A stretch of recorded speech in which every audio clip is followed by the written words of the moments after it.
ప్రేక్షకులందరికీ నమస్కారం అండి. ఈరోజు మనం పార్ట్ 2లో ఉన్నాం. మధ్య ద్వారాలు గుట్టు రట్టు అనే కార్యక్రమం అన్నమాట ఇది. So part 2. సో గత ఎపిసోడ్లో మనం ఈశాన్యానికి సంబంధించి మధ్య ద్వారాలు ఎలా పెట్టాలి, వాటికి సంబంధించిన రహస్యాలు నేర్చుకున్నాం కదా. ఇప్పుడు ఇందులో చూద్దాం. చూడండి, ఒక ప్రశ్న. మధ్య ద్వారం వాళ్ళు ఫెయిల్ అవ్వడానికి ఒక రీజన్ ఏం చెప్పుకున్నామంటే, వాళ్ళు మెయిన్ డోర్ ఆపోజిట్ ఇంకొక డోర్ కానీ కిటికీ కానీ పెట్టడం లేదు. సో ఇది గుర్తుపెట్టుకోండి, ఖచ్చితంగా పెట్టాలి. ఈశాన్యం మూస్తే సంతానం ఉండదు అని చెప్పి టోటల్ ఒక దుష్ప్రచారం నడుస్తుంది.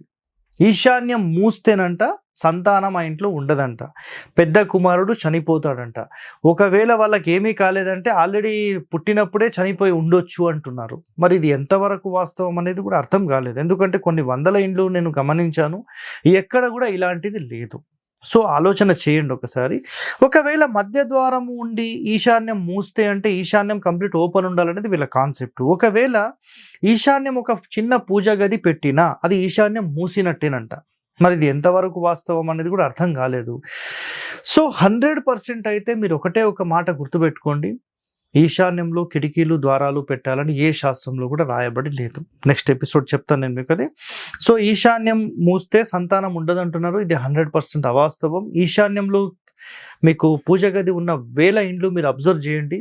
అన్ని ఇండ్లలో కనుక నిజంగా ఆ ఇంట్లో సంతానం లేకపోతే నాకు ఫోన్ చేయండి, నేను వస్తాను మాట్లాడడానికి. ఓకే, ఏదో ఒక 10 ఇండ్లలో 20 ఇండ్లలో ఎవరికో ఒకరికి జరిగిందంటే అది వాళ్ళ కర్మఫలం అనుకోవచ్చు, వాళ్ళ జాతకం అనుకోవచ్చు. ప్రతిదానికి వాస్తు లింక్ చేసి మాట్లాడడం కేవలం ఈ వాస్తును భ్రష్టు పట్టించే ఒక దురుద్దేశంతో మాట్లాడడమే, అది గుర్తుపెట్టుకోండి. నెక్స్ట్, పెద్ద కుమారుడు చనిపోతాడు అంటారు, ఎంతవరకు కరెక్ట్ సార్? సో మధ్య ద్వారాలు పెడితే పెద్ద కుమారుడు చనిపోతాడంట, ఇది 100% అవాస్తవం అండి. కొన్ని వందల వేల ఇండ్లు మీరు అబ్జర్వ్ చేయండి, ఎక్కడైనా మరణించాడా, ఎవరికో ఒకరికి జరిగిందేమో అంటే డోరే చేస్తుందా, మీరు అర్థం చేసుకోండి, అది రాంగ్ అండి. ఓకే, నెక్స్ట్, ఇక్కడ మధ్య ద్వారాల్లో ఉండేవాళ్ళు ఒక హై లెవెల్ హై పొజిషన్లో ఉండేవాళ్ళే కొన్ని వందల వేల మందిని నేను చూశాను. చాలామంది ఇండ్లు కూడా నేను పెట్టాను. హరిశ్చంద్ర ప్రసాద్ గారు, మీరు తనకు నేను వెళ్ళాను. ఒక టాప్ మోస్ట్ రేంజ్, ఇండియాలోనే ఒక టాప్ మోస్ట్ రేంజ్ మధ్య ద్వారం ఇల్లు అండి ఆయనది. మీరు అర్థం చేసుకోండి. అలాంటి ఎంతో మంది దగ్గర నేను వెళ్ళాను, అందరిది మధ్య ద్వారాలే. తమిళనాడు మొత్తం మధ్య ద్వారాలే, కేరళ మొత్తం మధ్య ద్వారాలే. మరి మన దగ్గర ఈ ఈశాన్య ద్వారాల దారిద్ర్యం తీసుకొచ్చింది ఎవరు? మీరు అర్థం చేసుకోండి. సొంత శాస్త్రము, నేను పరిశోధన చేశాను, నేను 30 సంవత్సరాల ఎక్స్పీరియన్స్, నాకు 50 సంవత్సరాల ఎక్స్పీరియన్స్ అని మాట్లాడడం కాదండి, ఇదంతా తెలుసుకోవాలి.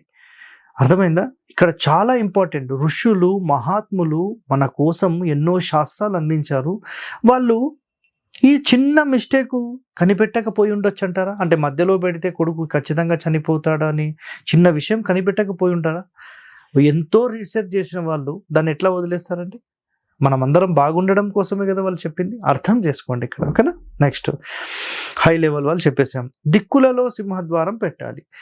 మీరు ఏ శాస్త్రమైనా ఓపెన్ చేయండి, దిక్కుల్లో మాత్రమే సింహద్వారం పెట్టాలని రాసి ఉంటుంది. సింహద్వారం దిక్కులకు పెట్టాలని, విదిక్కులకు పెట్టాలని ఏ శాస్త్రంలో అయినా ఉంటే తీసుకొచ్చి నాకు చూపించండి, నేను కూడా మాట్లాడతాను.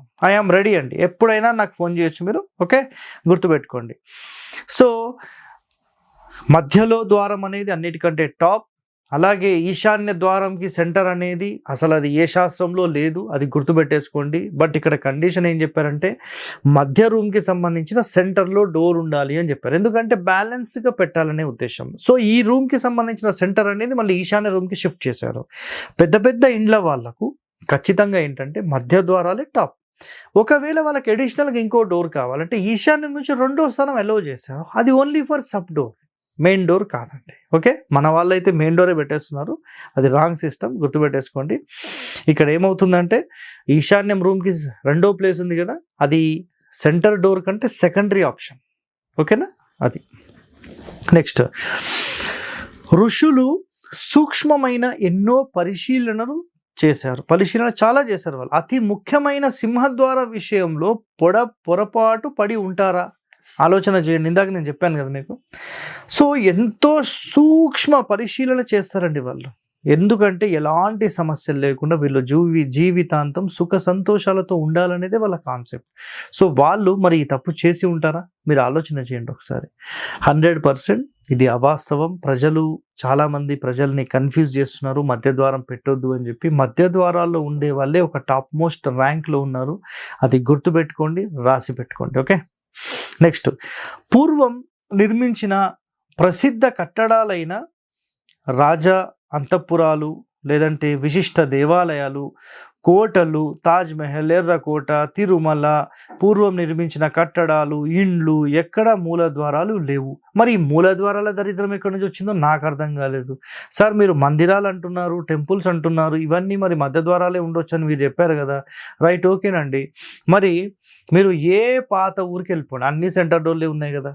మరి నేనేమన్నా పోయి చెప్పానా? పోనీ నా ఆత్మ ఏమన్నా పోయి చెప్పిందా? మీరు అర్థం చేసుకోండి. ఇక్కడ నేనేం స్పెషల్గా తీసుకొని రాలేదు కదా. పోనీ నేను ఏపీ తెలంగాణ చెప్పాను, మరి దుబాయ్లో ఎవరు చెప్పారండి? మరి కేరళకి ఎవరు చెప్పారండి? ఆలోచన చేయండి. మరి పిరామిడ్స్ కూడా సెంటర్ డోర్సే ఉన్నాయి కదా, ఎవరు చెప్పారండి? ఆలోచన చేయండి ఒకసారి. ఈజిప్షియన్స్ వాళ్ళు కట్టబడిన ఎన్నో బిల్డింగ్స్, కన్స్ట్రక్షన్స్, ఎవ్రీథింగ్ సెంటర్ డోరే ఉంది. మరి నేనేమన్నా చెప్పానా? పోనీ నేనేమన్నా ఈజిప్షియన్లో పుట్టానా? ఈజిప్ట్లో ఏమైనా పుట్టానా నేను? అర్థం ఎందుకు చేసుకోరు? మధ్య ద్వారాలు అనేవి ఈరోజు వచ్చినవి కావండి, మన పూర్వీకులు పాటించిన విధి విధానాలు అవి. ఓల్డ్ ఈజ్ గోల్డ్ అని మాట్లాడతాం, అది గుర్తుపెట్టుకోండి చాలామంది. సో ఇలా ఎన్నో కోటలు కానీ వీటన్నిటికి సంబంధించి చాలా వరకు మనకు అధ్యయనం జరిగింది. మహర్షులు మన కోసం ఎంతో అందించారు. సో 100% మీరు ఎలాంటి టెన్షన్ లేకుండా ముందుకెళ్ళండి. సో ఇలాంటి వాస్తు రహస్యాలు తెలుసుకోవాలంటే మన ఛానల్ని వెంటనే సబ్స్క్రైబ్ చేయండి. థ్యాంక్ యూ అండి, ధన్యవాదాలు.